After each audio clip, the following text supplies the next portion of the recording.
Haleluya, shalom Bapak Ibu Jemaat yang terkasih dan yang mengasihi Tuhan. Saya percaya dimanapun Bapak Ibu Saudara berada, semuanya dalam keadaan yang sehat, kuat dan penuh sukacita. Amin. Haleluya, sebelum kita memulai ibadah doa malam hari ini, mari kita satu dalam doa terlebih dahulu. Terima kasih Tuhan untuk kebaikan-Mu, untuk kemurahan-Mu. Kami boleh beribadah kembali Tuhan bersama-sama memuji dan memuliakan nama-Mu Tuhan. Meskipun online Tuhan, tapi kami percaya Tuhan hadirat-Mu, kuasa-Mu tetap dinyatakan atas setiap kami ya Bapa. Dimanapun kami berada Tuhan, Engkau juga berada ya Bapa. Terima kasih Tuhan, kami serahkan ibadah kami malam hari ini ke dalam tangan-Mu. Engkau yang berdaulat, Engkau yang beracara Tuhan. Terima kasih ya Bapa, hanya di dalam nama Tuhan Yesus Kristus kami berdoa dan mengucap syukur. Haleluya. Amin. Saya undang Bapak Ibu Saudara untuk sama-sama bangkit berdiri. Mari kita memuji nama Tuhan.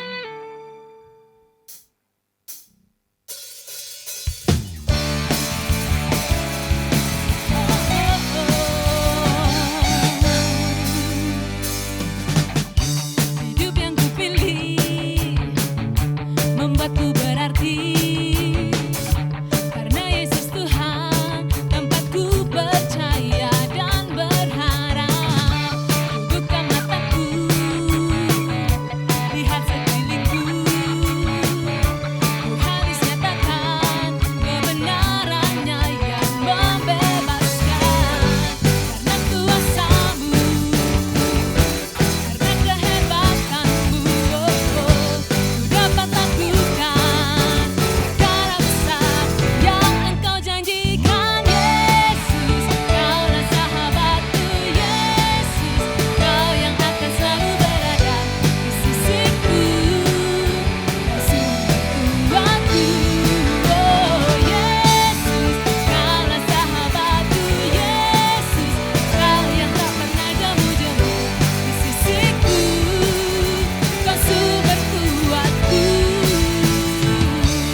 Persilakan Bapak Ibu Saudara untuk duduk kembali. Kita persiapkan hati kita untuk menyembah Tuhan lebih lagi.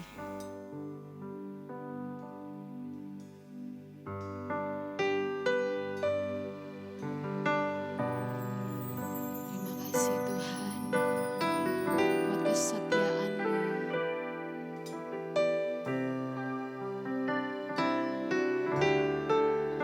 Hadirat-Mu Tuhan, indah di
kami tinggikan, Engkau yang layak kami sembah Tuhan. Terima kasih Tuhan, biarlah setiap pujian dan penyembahan kami sungguh berkenan di hadapan-Mu Tuhan. Terima kasih Bapa, kalau sebentar kami mau merenungkan isi hati-Mu Tuhan. Kiranya Tuhan firman-Mu itu menjadi kekuatan bagi kami, firman-Mu menjadi rema dalam setiap kehidupan kami. Berkati hamba-Mu yang akan menyampaikan isi hati-Mu ya Bapa, Engkau urapi dengan kuasa-Mu. Hanya di dalam nama Tuhan Yesus kami siap mendengarkan firman-Mu. Haleluya, amin. Jemaat yang dikasihi Tuhan, sebelum mendengarkan kebenaran firman Tuhan, kita akan memberikan persembahan yang terbaik untuk pekerjaan Tuhan di gereja GBI Family Blessing. Jemaat bisa transfer ke rekening gereja yang ada di layar, atau bisa scan QR Code dengan aplikasi e-money yang ada di layar. Tetapi sebelumnya, mari kita bersatu di dalam doa. Bapa di dalam surga, sungguh kami mengucap syukur atas berkat-berkat yang telah Engkau limpahkan dalam kehidupan kami. Sekarang dengan hati yang penuh ucapan syukur dan penuh sukacita, kami akan memberikan persembahan yang terbaik untuk pekerjaan-Mu di tempat ini. Terpujilah Engkau, di dalam nama Tuhan Yesus Kristus kami telah berdoa. Amin. Selamat memberi.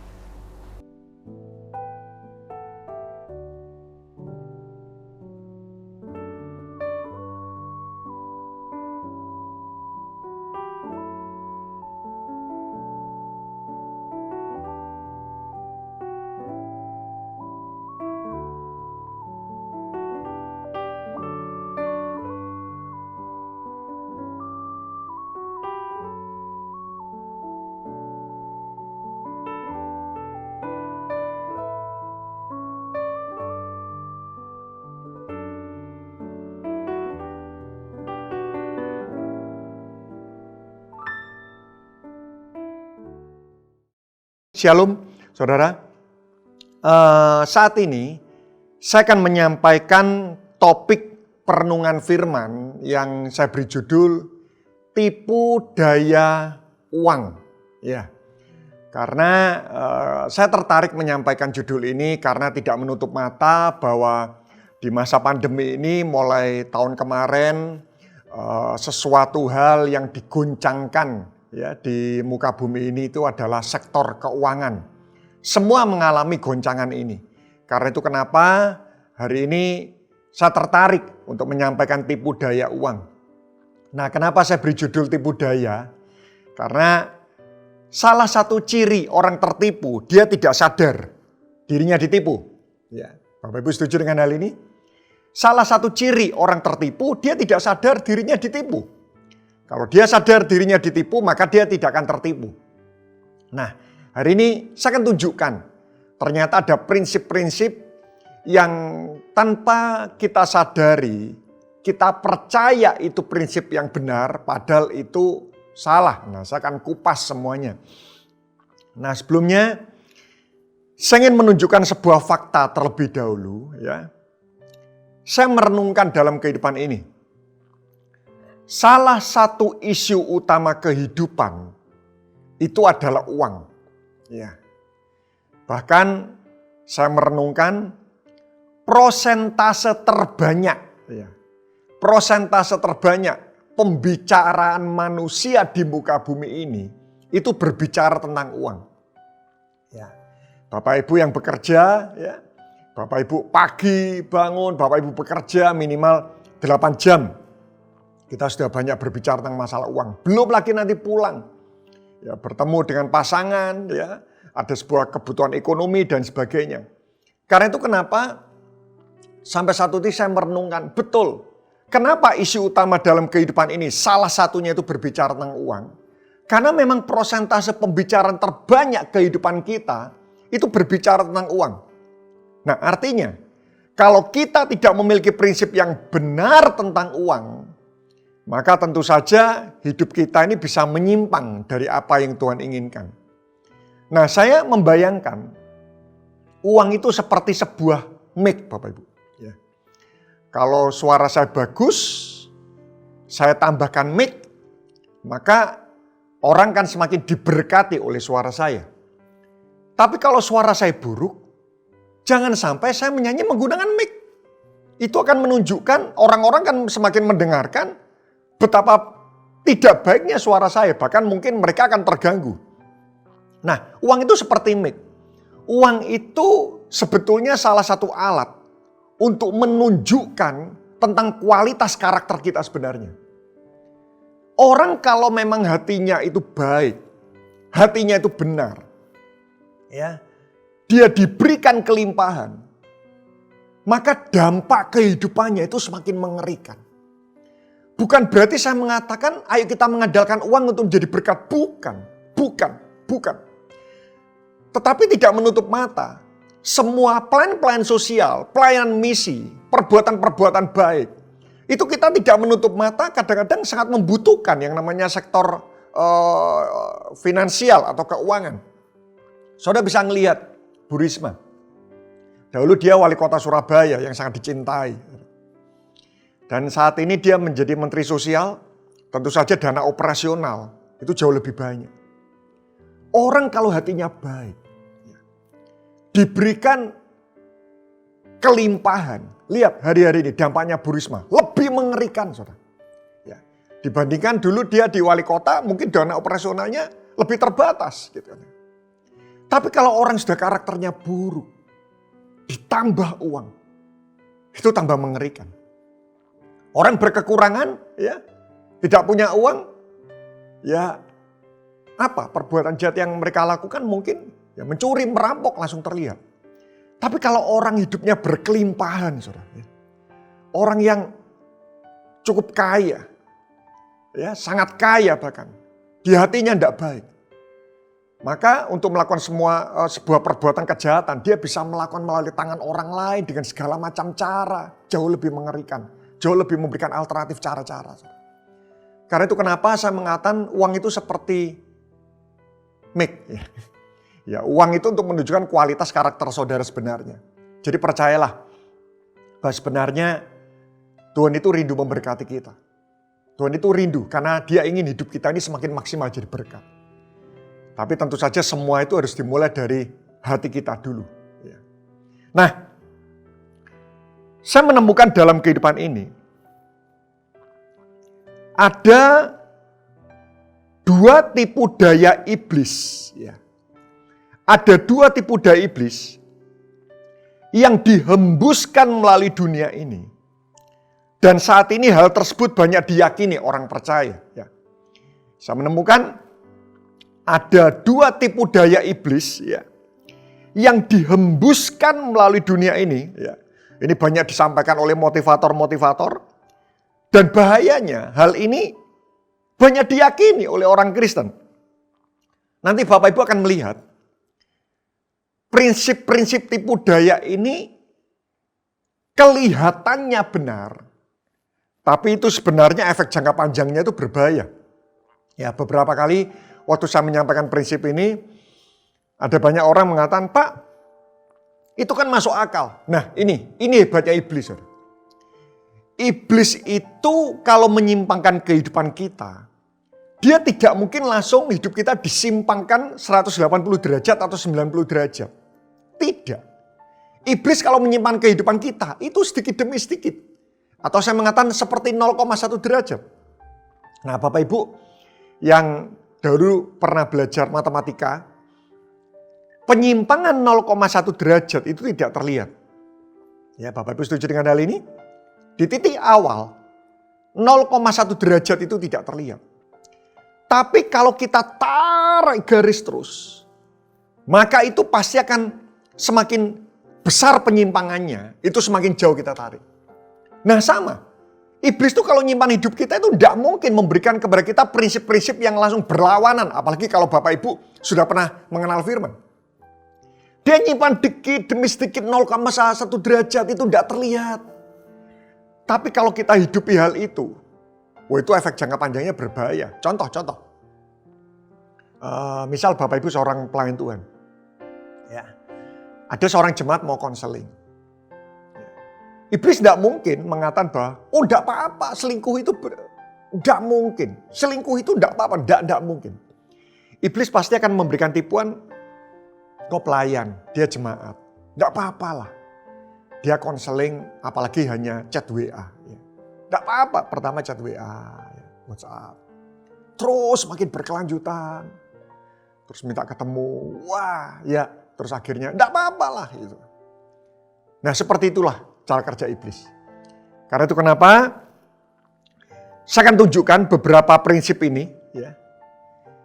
Kalau seandainya Bapak Ibu meyakini beberapa prinsip tipu daya ini, hari ini kita meyakini, dan maaf misal besok kita sudah meninggal, mungkin dampaknya tidak terlalu signifikan. Tapi kalau kita hidupi prinsip ini, dan kita hidup ini masih 10 tahun lagi, itu hidup kita ini pasti akan menyimpang. Nah, yang pertama, ya, ini tipu daya pertama. Sekali lagi, siapkan hati kita, berdoa agar Tuhan memangkas beberapa prinsip tentang tipu daya uang. Yang pertama, tipu daya pertama, uang adalah kehidupan. Ya, uang adalah kehidupan. Artinya, makin punya banyak uang,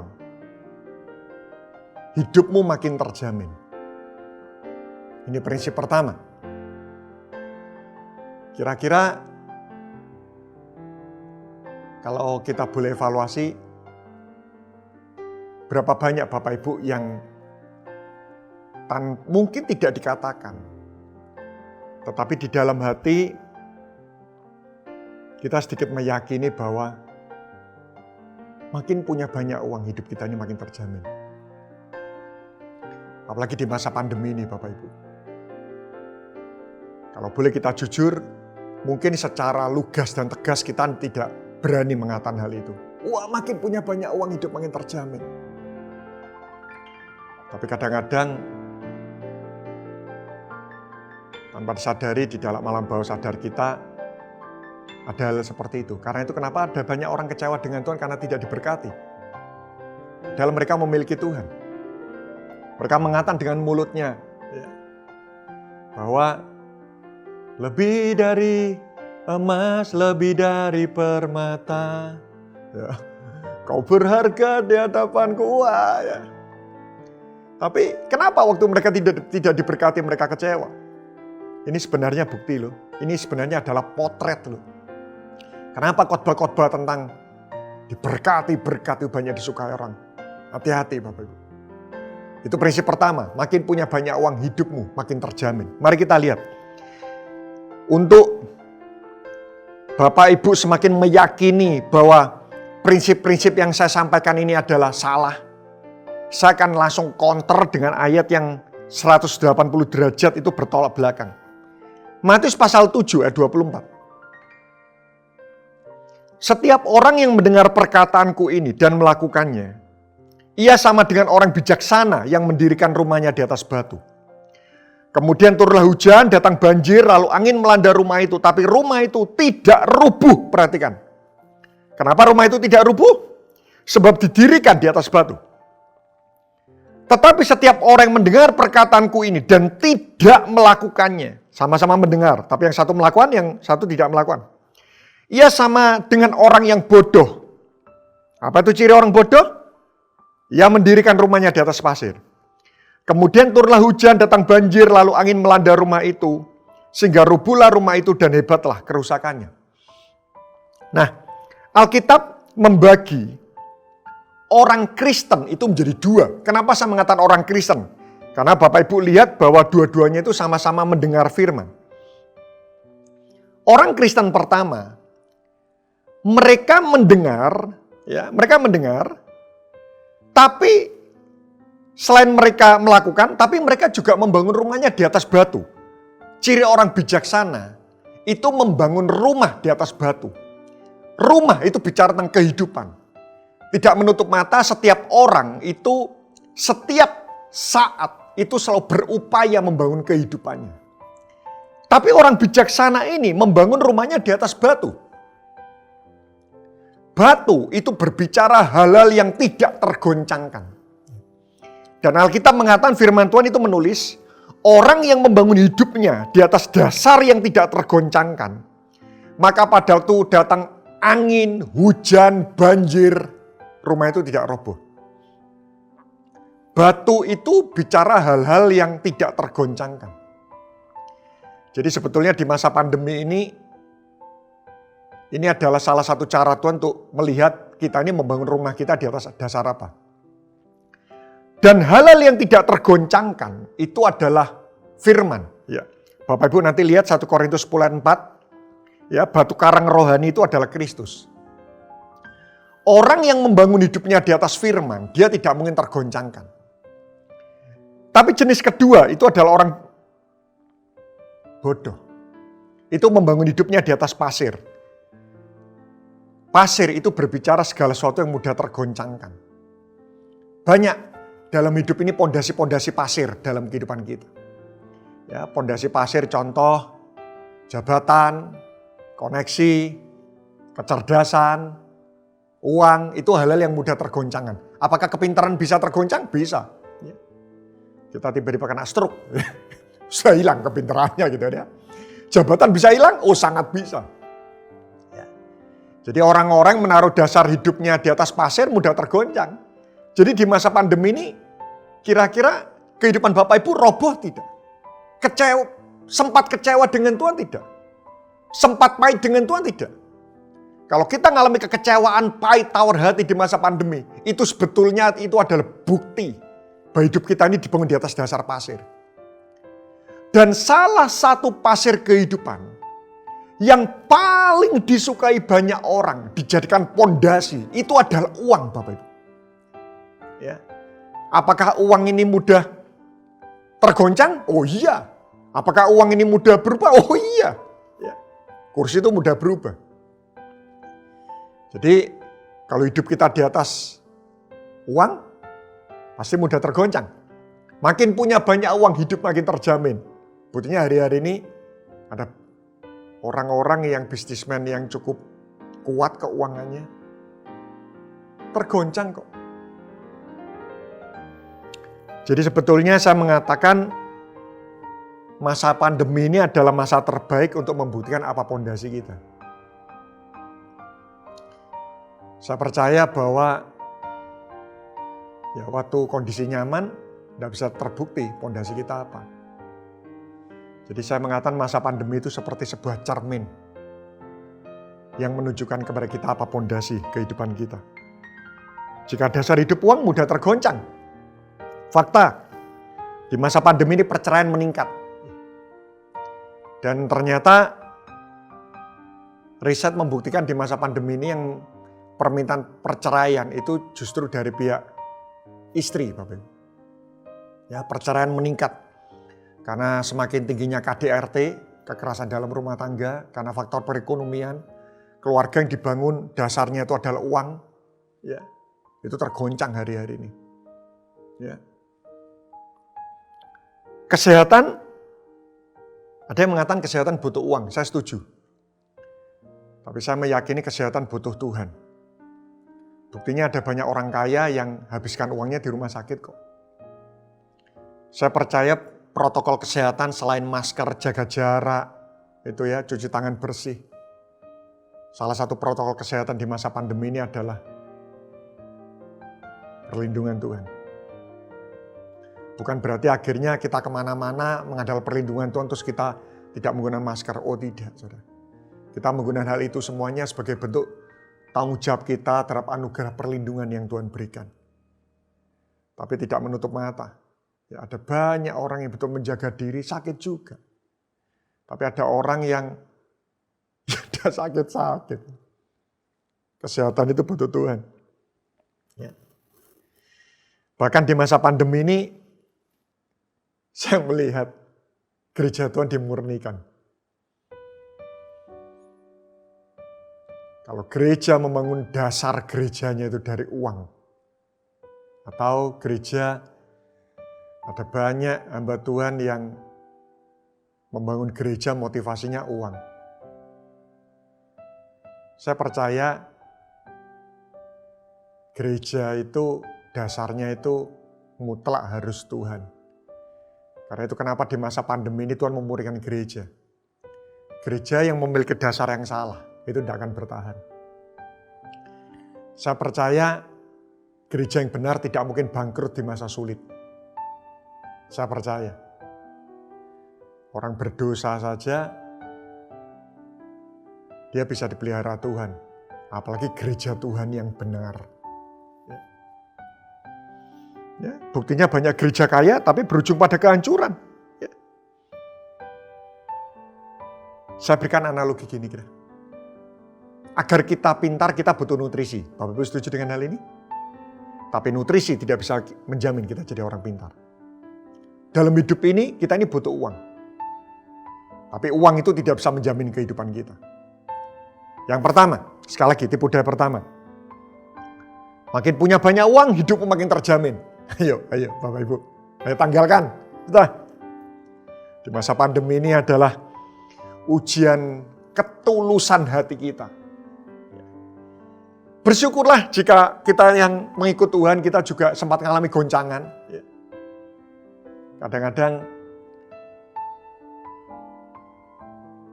kita ini bisa mengevaluasi kesungguhan hati kita mengatakan Tuhan itu baik. Waktu kita ini seolah-olah tidak ada lagi sesuatu yang Tuhan berikan dalam hidup kita. Ya. Saya beri contoh. Saya punya 2 anak. Dua-duanya minta handphone. Yang satu saya kasih, ya, dia mengatakan, Papa baik. Yang satu tidak saya beri. Tapi dia tetap mengatakan bahwa Papa itu baik. Mana yang lebih terbukti mencintai saya? Kalau anak saya pertama minta handphone, Papa saya beri, dia mengatakan, Papa baik, normal. Kalau Bapak Ibu mengucap syukur kepada Tuhan, karena ada begitu banyak hal yang sudah Bapak Ibu terima dari Tuhan, itu normal. Tapi pada waktu kita di masa sulit, di masa sukar, kita tetap bisa mengucap syukur.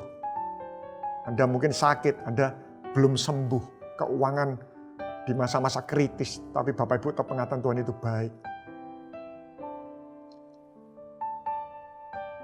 Bukti iman itu tidak dilihat pada waktu Bapak Ibu mendapatkan apa yang Anda imani.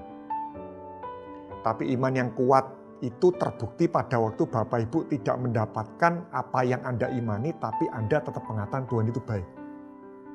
Ada banyak orang mengatakan, minta sesuatu tidak dapat, imanmu kurang kuat. Keliru. Iman yang kuat itu belum terbukti kalau kita mendapatkan apa yang kita imani. Belum. Tapi iman yang kuat, iman yang murni, iman yang tulus itu lahir waktu kita meyakini sesuatu. Tapi kita tidak mendapatkan hal itu sampai akhir kehidupan kita. Tapi kita tetap meyakini Tuhan itu baik. Itulah iman yang sejati. Bapak Ibu bisa lihat Ibrani 11, saksi-saksi iman. Ya, kita tidak menutup mata. Saksi-saksi iman Ibrani 11 itu adalah orang-orang yang dipuji Tuhan karena imannya. Siapa itu kalau Bapak Ibu lihat? Endingnya Ibrani 11 itu dikatakan, orang-orang yang meyakini sesuatu, tapi sampai akhir hidupnya mereka tidak mendapatkan apa yang mereka yakini. Tapi mereka tetap mengatakan bahwa Tuhan itu baik. Justru itu masuk kepada panggung pahlawan iman. Itu yang pertama sekali lagi. Makin punya banyak uang, hidupmu makin terjamin. Yang kedua,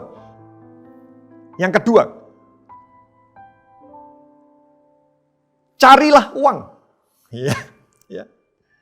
Carilah uang. Wah, seringkali banyak orang tua mengatakan kepada anaknya, nah cari uang. Ya, carilah. Ya. Itu burulah uang. Ya. Apakah Bapak Ibu pernah mendengar hal ini? Cari uang, ayo kita harus cari uang. Sekali lagi cari uang itu tidak salah. Apakah itu masuk akal? Masuk akal. Tapi mari kita lihat Matius 6 ayat 33. Tetapi carilah dahulu kerajaan Allah dan kebenarannya. Di sana ada kata-kata dahulu, itu berarti skala prioritas. Alkitab tidak pernah menulis burulah uang, carilah uang, tidak.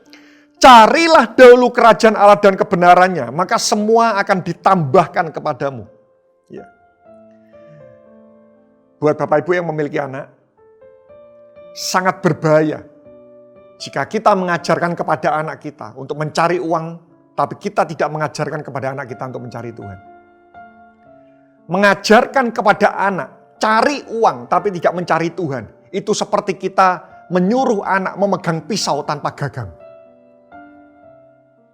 Apakah pisau penting? Penting. Tapi pisau tanpa gagang itu akan membahayakan. Ya, buat orang memegangnya. Ya. Carilah dahulu kerajaan Allah dan kebenarannya. Alkitab tidak pernah mengatakan kejar uang, bukan.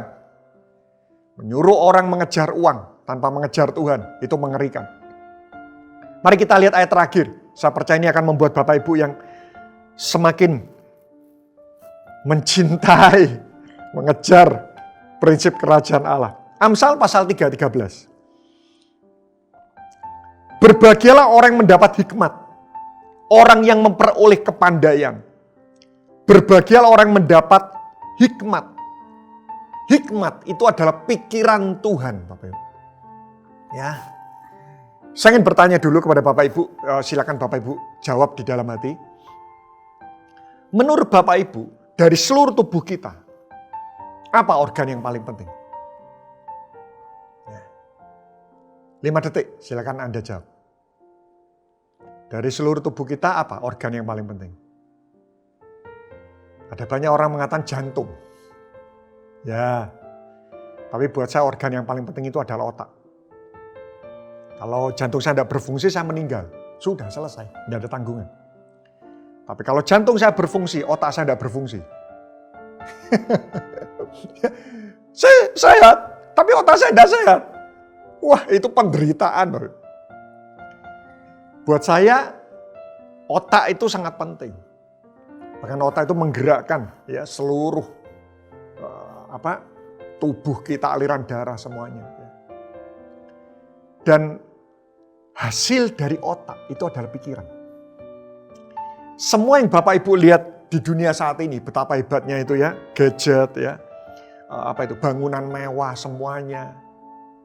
Bukankah itu adalah hasil dari pikiran? Ya, itu adalah hasil dari pikiran Tuhan, tapi tidak menutup mata, pikiran manusia juga ikut bercampur.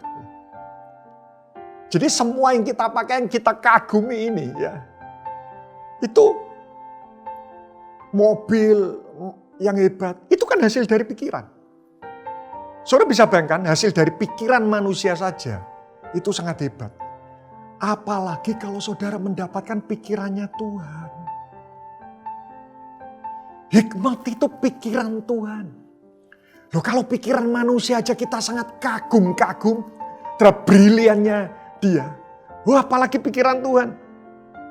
Karena itu Alkitab mengatakan berbahagialah orang mendapat hikmat, orang yang memperoleh kepandaian. Karena keuntungannya melebihi keuntungan emas. Dan keuntungan perak dan hasilnya melebihi emas. Ia lebih berharga daripada permata.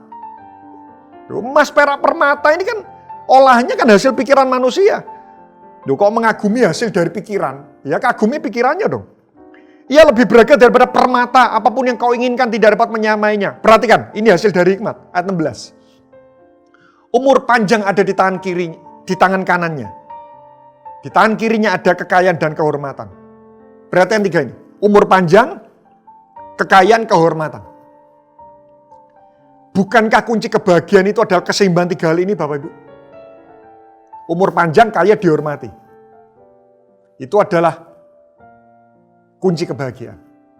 Hilangkan satu, Anda tidak bahagia. Contoh, umurnya panjang, kaya, tapi dibenci orang. Tidak punya sahabat. Bahagia? Enggak. Umurnya panjang, kaya, tapi tidak ada orang suka sama kita. Bahagia? Tidak. Atau umur panjang, dihormati, tapi miskin. Makan aja susah. Bahagia? Tidak. Atau kaya, dihormati orang, tapi umur pendek, 17 tahun meninggal. Ya tidak bahagia juga. Apalagi kalau sudah umur pendek, miskin, dibenci. Waduh. Tapi kalau Bapak Ibu umur panjang bisa ngeliat anak cucu. Secara kekayaan pun diberkati Tuhan secara finansial. Dicintai orang. Bukankah itu kunci kebahagiaan? Fokus Tuhan keseimbangan 3-tiganya. Kalau cuma kejar uang saja, belum bahagia. Kejar uang, uang banyak, umur pendek, dibenci orang. Fungsi hikmat dan pikiran Tuhan itu menyeimbangkan 3-tiganya. Kalau Bapak Ibu mulai kaya tapi mulai sombong, Tuhan kurangi berkatnya. agar Anda tidak sombong dan dicintai orang lain, gitu ya. Ya. Nah, kejar hikmat, cintai firman. Ya. Keuntungannya melebihi keuntungan perak, hasilnya melebihi emas. Ya lebih berharga daripada permata, apapun kau inginkan tidak dapat menyamainya. Itu hikmat, itu pikiran Tuhan, itu firman Tuhan. Karena itu kejar kerajaan dan prinsipnya, kekayaan itu bonusnya. Kejar kekayaan, prinsipnya malah tidak didapat, yang lain malah tidak akan datang dalam hidup kita. 2 prinsip itu aja. Makin punya banyak uang, hidup makin terjamin. Tipu daya kedua, carilah uang. Ya, saya berdoa tipu daya ini tanggal dari kehidupan kita. Mari kita berdoa. Kami bersyukur buat kebenaran firman-Mu. Kami berdoa, biarlah firman yang telah kami dengar, ini betul-betul kami ditolong Tuhan untuk menghidupinya. Sekali lagi kami tidak menutup mata bahwa dalam hidup ini kami butuh uang Tuhan. Tapi kami minta agar Engkau yang paling tahu isi hati kami. Jika berkat yang Kau berikan itu justru membuat hidup kami ini menyimpang, sudah cabut aja berkat itu. Karena lebih baik kami ini memperoleh Tuhan, tapi kami kehilangan sesuatu hal yang salah. Dibandingkan kami ini mendapatkan banyak kesenangan-kesenangan yang terlihat itu sumber kebahagiaan, tapi kami kehilangan Tuhan dan ujung kehidupan kami itu berakhir pada sebuah penderitaan. Kami tidak mau. Orang yang mendapatkan Tuhan pasti endingnya pasti baik. Orang yang tidak mendapatkan Tuhan mungkin baik di sebuah momen, tapi endingnya itu pasti tidak baik.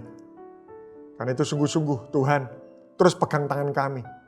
Di masa-masa sulit, di masa-masa apapun, kami tidak mau kehilangan Tuhan. Kami rindu dalam hidup ini kami terus bisa mengikut Tuhan, merenungkan firman-Mu dan melakukan. Kami ucap syukur, berkati setiap jemaat-Mu hanya di dalam nama Tuhan Yesus Kristus, dan kita sama-sama berkata, amin. Haleluya. Shalom jemaat GBI Family Blessing yang dikasih Tuhan. Jemaat Tuhan dimanapun saudara berada. Saya percaya saudara seperti saya diberkati oleh penyampaian firman Tuhan yang disampaikan oleh Bapak Pendeta Anton Darmawan, yang mengingatkan kita kembali, jangan sampai kita ditipu oleh tipu daya iblis. Melalui apa? Tipu daya uang. Akar kejahatan, cinta uang. Jangan karena ingin kaya kita menyimpang dari iman. Ayo berkat datangnya dari Tuhan. Jangan sampai kita sungguh-sungguh dalam hidup ini kita diperdaya oleh iblis dengan cinta akan uang. Ayo percayalah, bekerja dengan jujur, bekerja dengan baik, Tuhan akan menolong kita. Mari kita berdoa. Tuhan Yesus, terima kasih untuk firman-Mu. Terima kasih untuk ibadah doa malam saat ini. Dan kami terus mau hidup kami boleh dipakai Tuhan sebagai kemuliaan Tuhan. Kami terus mau hidup kami menyenangkan Tuhan. Hati kami murni, hati kami bersih. Engkau tahu kedalaman hati kami. Berkat datangnya dari Tuhan. Bagian kami terus mengandalkan Tuhan. Dan mempercayai Allahku sanggup mencukupi segala keperluan kami. Menurut kekayaan dan kemuliaannya di dalam Kristus Yesus Tuhan. Terima kasih, berkati hamba-Mu Bapak Pendeta Anton Darmawan, berkati pelayanannya, kesehatannya, rumah tangga keluarganya diberkati Tuhan. Dan terus Tuhan memakai hamba-Mu ini lebih lagi untuk kemuliaan nama Tuhan. Sungguh nama Tuhan dipermuliakan dalam kehidupan hamba-Mu ini. Terima kasih jemaat yang mengikuti akan ibadah walaupun secara online ini. Tuhan tahu segala pergumulan mereka, Tuhanlah penolong mereka, Tuhanlah kekuatan bagi mereka, sumber pertolongan, sumber berkat, sumber kekuatan, sumber penghiburan. Engkau yang menolong mereka. Terima kasih, mujizat-mujizat masih ada sampai detik ini. Dan Tuhan sanggup memberkati kami dalam situasi kondisi apapun. Terpujilah nama Tuhan. Berkati bangsa negara kami, berkati pemerintahan kami. Engkau menolong pemerintahan kami, memampukan pemerintahan kami untuk mengatasi persoalan bangsa ini. Bapak Jokowi sebagai presiden, Tuhan pakai Bapak Jokowi. Engkau telah memilih dia sebagai presiden, maka Tuhan pula yang menolong dan memampukan dia untuk berhasil memimpin negeri ini dan membawa Indonesia sekarang jauh lebih baik, lebih sejahtera, lebih aman, lebih damai. perlindungan-Mu untuk Bapak Jokowi, Kau berikan kesehatan selalu, Kau melindungi daripada yang jahat, keluarganya pun juga semuanya dalam perlindungan Tuhan. Berkati wali kota kami Bapak Eri Cahyadi, berkati juga gubernur kami Ibu Kofifa, Tuhan menolong mereka juga semua, Tuhan membuat berhasil. Juga kami minta berkat-Mu untuk aparat kepolisian, aparat TNI, Bapak Kapolri, Bapak Panglima TNI, semua anak-anak Tuhan, Engkau sendiri yang memberkati mereka semua. Engkau yang menolong mereka dan memampukan mereka untuk berhasil. Terima kasih, terpujilah nama Tuhan. Kami serahkan Indonesia dalam tangan Tuhan. Jadilah kehendak-Mu dalam negeri kami ini. Indonesia aman, Indonesia damai, Indonesia sejahtera, Indonesia penuh kemuliaan Tuhan. Terpujilah nama Tuhan. Mari jemaat angkat kedua tanganmu, dengan iman terimalah berkat Tuhan. Tuhan memberkati engkau dan melindungi engkau. Tuhan menyinari engkau dengan wajahnya dan memberi engkau kasih karunia. Tuhan menghadapkan wajahnya kepadamu dan memberi engkau damai sejahtera. Berkat ini kau terima dalam nama Bapa, Putra dan Roh Kudus, yaitu di dalam nama Tuhan Yesus saat ini dan sampai selama-lamanya. Yang percaya diberkati Tuhan katakan sama-sama, amin. Tuhan memberkati.